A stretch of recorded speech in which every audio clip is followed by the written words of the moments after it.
Welcome back to another episode of the Radio Psychs, your premier podcast for insights into everything mental health. I'm Dr. Aaron Haddock. And I'm Dr. Rhonda Yu. We're psychologists who care about people and bringing science to practice.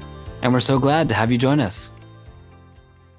Please note that the information shared in this episode is solely intended for informational and entertainment purposes only and is not a substitute for professional medical or mental health advice, diagnosis, or treatment. Today's topic is news on psychedelic drug research.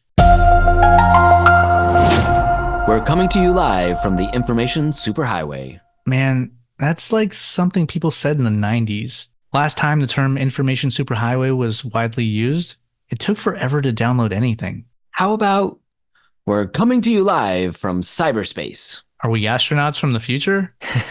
I guess the safe choice is internet? Yeah, it is. Okay then, cue the music. We're coming to you live from the internet.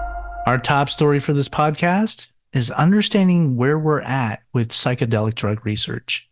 Let's begin with a brief overview of what psychedelics are. Aaron, can you get us started? Sure. So psychedelics are a class of psychoactive substances that induce profound alterations in perception, mood, and consciousness. Examples include LSD, psilocybin, the active compound in magic mushrooms, and MDMA, commonly known as ecstasy or Molly. In the 1950s and 60s, researchers started to explore the potential therapeutic benefits of psychedelics, which were viewed as powerful tools for psychotherapy that allowed people to gain insight into the human mind and facilitate transformative experiences. But the widespread recreational use of psychedelics, along with concerns about their safety and potential for misuse, led to a backlash from governments and regulatory authorities. So, in the late 1960s, psychedelics were criminalized and research into their therapeutic potential came to a halt. But with time, things changed. We saw a resurgence of interest in psychedelics for therapeutic purposes, which began to gain momentum in the early to mid-2000s. If you're wondering how this shift happened, well, there were several factors that converged to challenge the long-standing perceptions of psychedelics and their therapeutic potential. One key factor was the growing body of compelling research highlighting the benefits of psychedelics for mental health conditions like depression, PTSD, and anxiety. Yeah, studies conducted in reputable institutions demonstrated that psychedelics like psilocybin, MDMA, and LSD could lead to significant and lasting changes in perception, mood, and behavior when administered in controlled settings. Meaning in a comfortable space where the person taking a standardized dose of the substance is guided and monitored by trained professionals. Also, there was a growing recognition within the medical community of the limitations of existing treatments for mental health conditions. Traditional pharmacological interventions and psychotherapeutic approaches just don't work for everyone, which is a fact that has led people to look for other solutions. There was also a broader cultural shift towards mental health awareness and destigmatization. So, as societal attitudes towards mental health evolved, there was this increasing openness to exploring alternative and unconventional treatment approaches. And then there's advocacy and education, which have also played an important role in shaping attitudes. Organizations such as the Multidisciplinary Association for Psychedelic Studies, also known as MAPS, and the Hefter Research Institute engaged with policymakers, researchers, and the public to promote evidence-based approaches to psychedelic therapy and challenge outdated stereotypes. Last but not least, there's the regulatory changes. There's no FDA-approved psychedelic drug just yet, but several organizations have been actively pursuing research and clinical trials to evaluate the safety and efficacy of psychedelic compounds for various mental health conditions. And several treatments have now received the breakthrough therapy designation from the FDA. And to be absolutely clear, this designation by the FDA is not the same as approval. It's a regulatory status to expedite the development and review of a treatment that demonstrates substantial improvement over existing therapies based on preliminary clinical evidence. So breakthrough therapies still need to undergo further clinical trials to test for safety and effectiveness of the drugs, as well as regulatory review, before they can receive final approval for marketing and use. Hey, Rondi, let's provide a quick overview of the clinical trial process. Yeah, good idea.